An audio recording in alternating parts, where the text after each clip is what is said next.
Welcome back to the second half of NEWSBREAK Live, and joining me live is the wonderful Janet Payne, who is in charge of special events at the Torrance Historical Society and Museum. So nice to see you. I always love seeing you. I love seeing you too. Thank you so much for coming on my show, and this is a very exciting week for you and your family at the museum because a tradition is coming back for another year this Thursday. That's right, Rock Around the Block. Tell me about the event this year. It's the 13th year. It's so hard to believe that we've been doing it for 13 years, and we have a good, successful formula now, which makes us really happy. We're totally excited to see lots of new people come, and some people that have won contests before coming back to try to keep their title. So it's really fun. And before we talk about what happens during the event, there's a lot of historical significance about how this event kind of started. Tell me about that. Well, Rock Around the Block started as a 50s event because, like all museums, we're always trying to get people to come in and looking for different ways and interesting things. So 13 years ago, we thought, gosh, what could we focus on in Torrance history that would be fun, that would be something different than coming in the museum or a program, and in the summer. And we tried 3 different themed nights on a Thursday night, and one of them was a 50s event with some 50s cars and some music, and I think we got the In-N-Out burger truck. We only sold 200 burgers, but that was a big deal for us then. And the 3 nights was too much. We did something in June, July, August. It was too much. We thought we were just going to perish from working so hard. But we knew we were on to something. And the history connection is the city of Torrance received the All-America City Award in 1956. The then Mayor Eisen went back east and presented, and he did a letter writing campaign where everybody wrote why Torrance was so great. And they were selected, and that really had been a very prestigious community recognition. It was so prestigious that the city of Torrance kept using the logo year after year after year on all of their materials, and finally the League of Cities said, enough, you can't use it anymore. So they were really proud. And that's why we said, let's do this, and we came up with the name. And the Rock Around the Block is really kind of genius. And it's a lot of fun. So what happens during this wonderful event? I know there's some additions this year. Yeah. There's so many different things that you wouldn't see at a normal event. So you wouldn't see a pie eating contest at a normal event. When we started planning, we thought, well, 50s music is really cool. You know, it's the be there or be square. And you got to have 50s cars right there. Then you got to have a display. You got to trick people to come into the museum and see what it's about. You know, look at the telegram from President Eisenhower saying, congratulations, Torrance, on being an All-America city. So it's kind of like a magic act.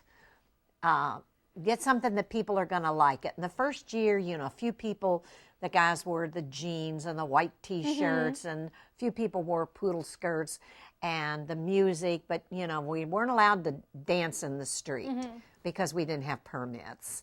And the street is shut down for people. The street is shut down. It's happening in the heart of downtown Torrance in front of the museum, just so people know. Right. We close off the street and kind of form a T at Craven's, and there are 50s cars all up and down.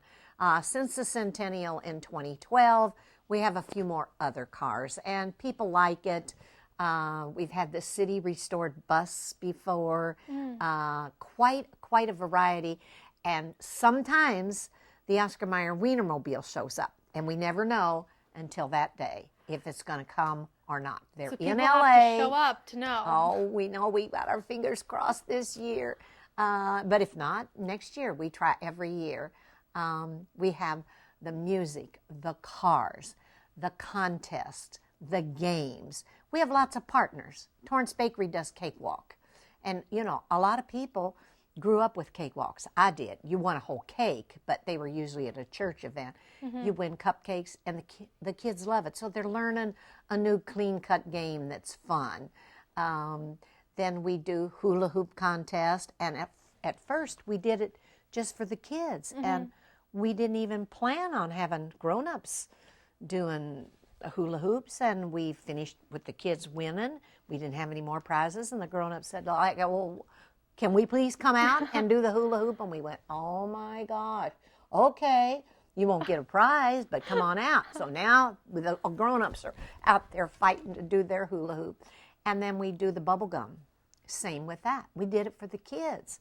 And we've got grown-ups that practice, and they get really kind of possessive about how good they are, and they just want to blow the biggest bubble. That's what it's all about. And the final fun game, the ultimate to me, is the pie eating contest. Oh, and that does sound fun. It's so fun, and it's so. Do you participate? No, never in 100 years. But the kids love to see their dads or their uncles or the grown-ups gobbling that pie and having it all over their face. And this one neighbor did it a couple of years ago.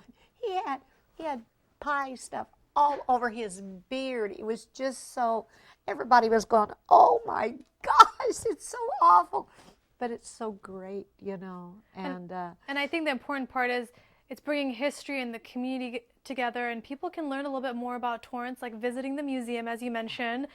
What are some special features that will be on exhibit? I know this year the Louis Zamperini collection grew a little bit. Yes. So if you can tell our viewers about that. Yeah, well, we have some static things where we have photos out. We have some giant photos up on a wall that you can see 30-year difference in the development of the city, and it's just like, wow.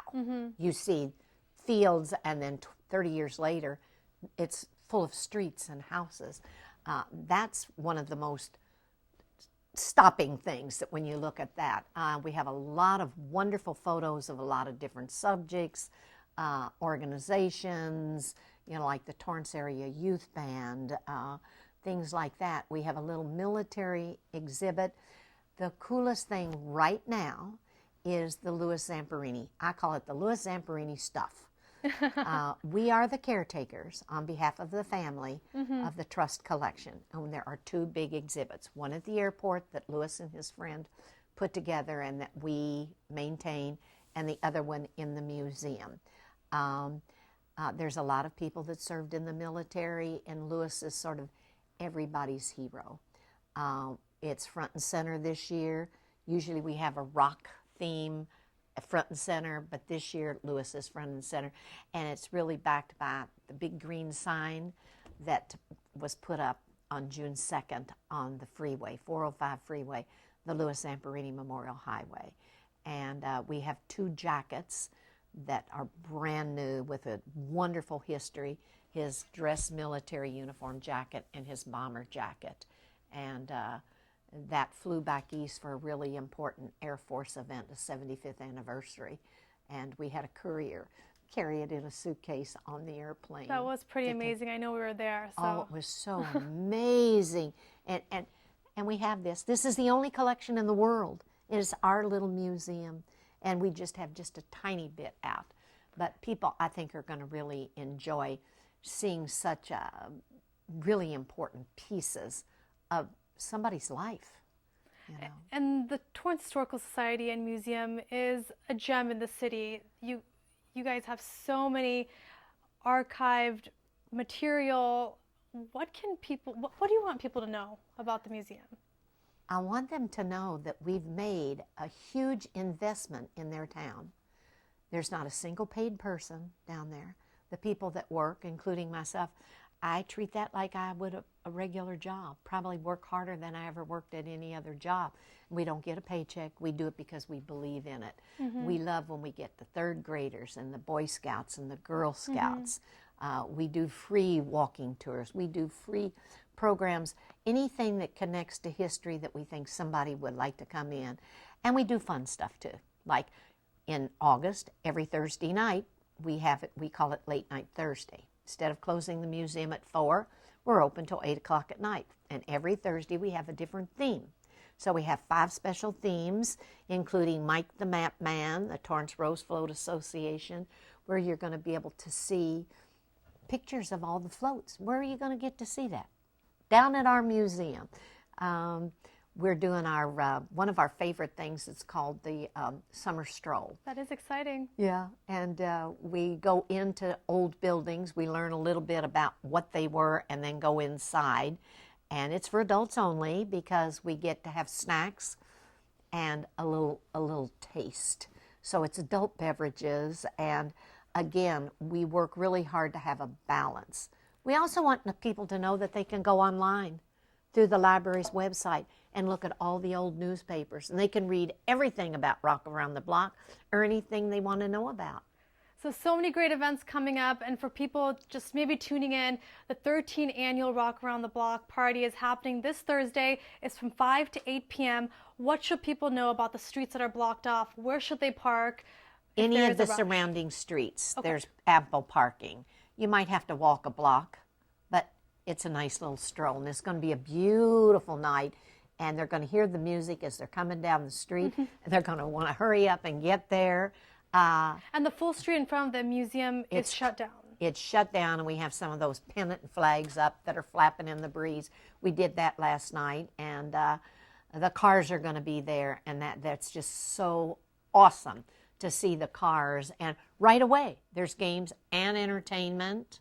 The Torrells are going to be there, and we have a Marilyn Monroe. Ooh. Oh, and she's going to sing Diamonds Are a Girl's Best Friend.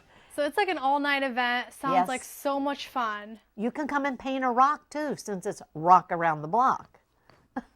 So we're excited, and we hope you'll have a really great time when you come down. We look forward to seeing you. And our Torrance City Cable crew will be out there as well. So Janet, thank you so much for coming on my show and talking about this great event, and thank you for all that you do. Thank you. We love being part of the city, and we love working with City Cable. Have a great night. Yeah, thank you very much. And here's the info again for the wonderful event happening this Thursday. The 13th annual Rock Around the Block party is from 5 to 8 p.m. downtown Torrance, and it's all for free. Then don't forget the Torrance Historical Society and Museum is located at 1345 Post Avenue, and that is also open and free to the public. Well, that does it for NewsBreak Live. If you ever have news or video that you'd like to share, please email us at newsbreak@torranceca.gov. And for Facebook and Twitter users, use #NewsBreakLive. Have a great night.